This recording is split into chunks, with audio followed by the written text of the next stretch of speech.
Bazaar Morning Call, live from the CNBC TV 18 headquarters in Mumbai.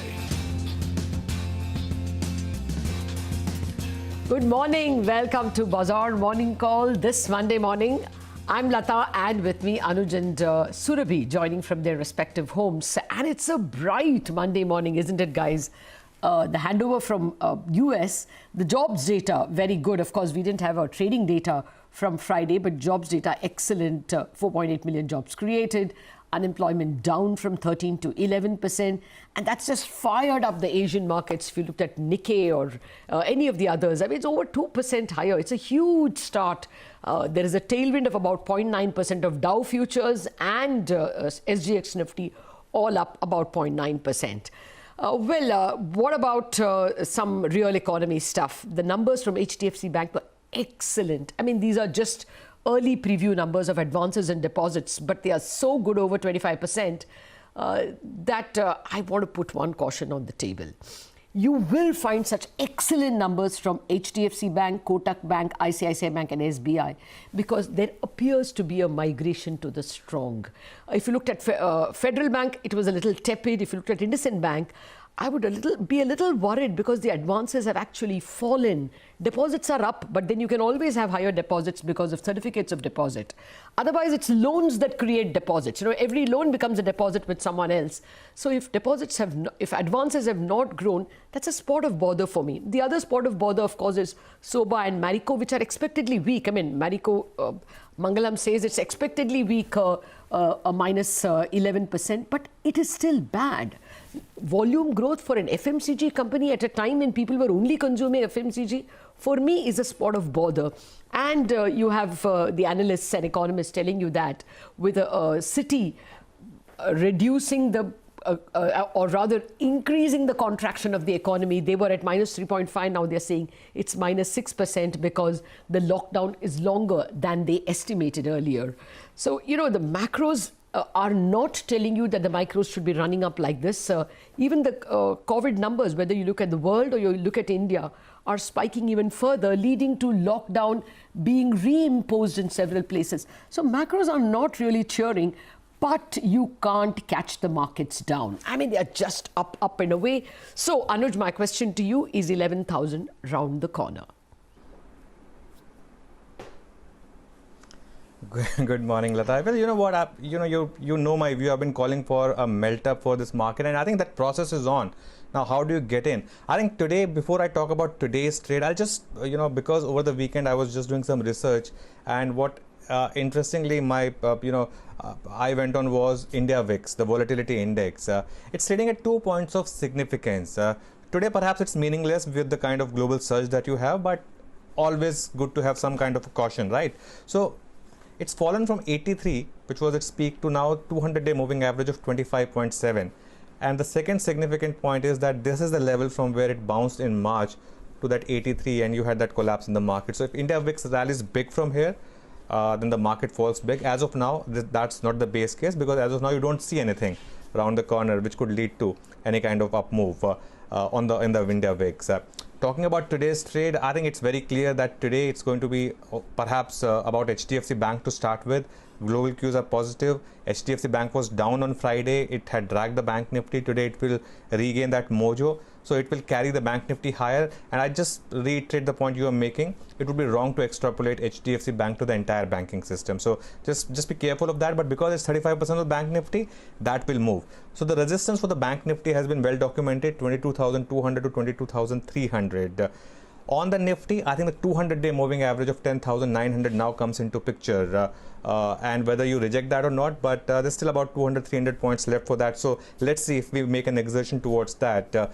For positional traders, the stop loss is very simple now, 10,410. And you carry your positions. The bigger question is, for those who have missed out, how do you enter, especially if you have a big gap up? That, I think, is the big question. Surabhi, good morning. Good morning, Anuj. Good morning, Lata. Yes, and I think those who have been waiting on the sidelines, or those who've sort of been looking for that double dip, have been so disappointed in this rally, Anuj. Isn't that so? And if you were tracking just the rise in cases, you've completely been off the mark for from a market perspective. And I was looking at the numbers over the weekend. So the WHO is now reporting, 2 lakh cases, global cases. That's the largest 24-hour surge. 2 lakh cases getting added around the world.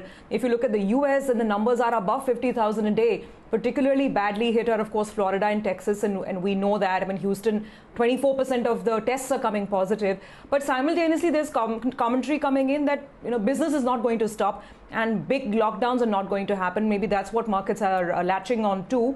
I noticed a very interesting, statistic that the Dow made a peak on the 8th of June, and since then it has retraced almost 6.5%. But for the Nifty bulls, this rally has been absolutely breathless, and there's been no break on the Nifty rally. Quick last number on the table would be the FII figure, because we got a positive figure for the first time in almost 7 trading sessions. It's after 6 sessions that FIIs went back to being net cash positive in the cash market. 857 crores is what they bought in. So Anuj, coming back to the point of a melt up, I mean, is that going to continue overall on the entire large cap space, or will traders be better off looking perhaps at the bank Nifty from here on, given what HDFC Bank told us over the weekend? Surabhi, I tell you one thing. I've made this point earlier as well. HDFC Bank actually, Bank Nifty does well when the economy is not doing well. In a sense that, because there's so much migration to the strongest player, which is the HDFC Bank, and that's the biggest component of the Bank Nifty. That's the one which does well. I think the real test of this move would be when some of the other companies start to declare numbers. When the going gets tough, the tough gets going. So if you were to extrapolate HDFC Bank into the entire banking system, it would be like extrapolating Virat Kohli's performance to the entire Indian team. That we know is not going to happen. So that's just the point I will make. But yes, today, because the Bank Nifty underperformed on Friday, today the index to focus on is really going to be the Bank Nifty. But if it also has a 400-500 point gap up, then I think it would be tough chasing it. I take your point entirely, Anuj. Extremely prescient observation that the Nifty Bank will actually do well when the economy is not doing too well. Because, I mean, look at the components, not just HDFC Bank, which you mentioned is such a heavyweight over there. Even the other heavyweights over there, Kotak, ICICI, are all going to benefit. You're going to see a migration, and therefore they will all report strong deposit numbers. The HDFC Bank advances and deposits numbers is going to be a trigger for a lot of short covering on the Nifty Bank. So I wouldn't be surprised if that index even outperforms, though I would leave it to the experts on markets like you to say how much legs it has. But it certainly is. That doesn't mean finance stocks will do well or banks generally will do well. Those indexes, I mean, look at Edelweiss and even to some extent India Bulls numbers. I think finance stocks, you should be a worried lot, but we'll analyze that by and by. For the moment, let's get to the big equity call of the morning. Gautam Duggad is the one who's giving us that call of Motilal Oswal. He says FY21 Nifty EPS estimates have been cut by 9% and the FY22 by 6%. They expect FY21 Nifty EPS to decline by 3.7%. Direction of earnings revision for the broader market still remains downward. After the 39% rally from March 2020 lows, the Nifty at 20.6 times PE is now trading at a slight premium to its long period average and is not looking as attractive as it was in March. We know that.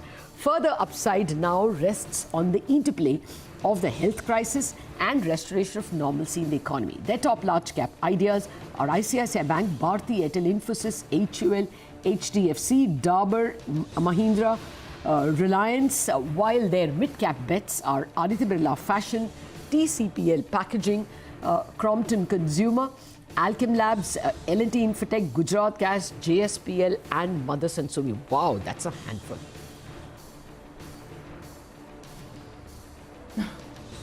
Yes, that's an interesting call coming in from Motilal Oswal. Let's move to the money markets and start off with the rupee first. B. Prasanna of ICICI Bank says the rupee has regained some near-term appreciation bias amidst large telecom FDI inflows and better current account performance in recent months. As further telecom FDI inflows go through, further appreciation of rupee towards 74 is a possibility. However, from a policy standpoint, RBI may continue to prefer a calibrated depreciation of the rupee from the perspective of financial conditions easing and adjustment to overvalued real exchange rate on the real effective exchange rate. Oh yes, the rupee is going to appreciate, and the only one standing in the way is the Reserve Bank. That's the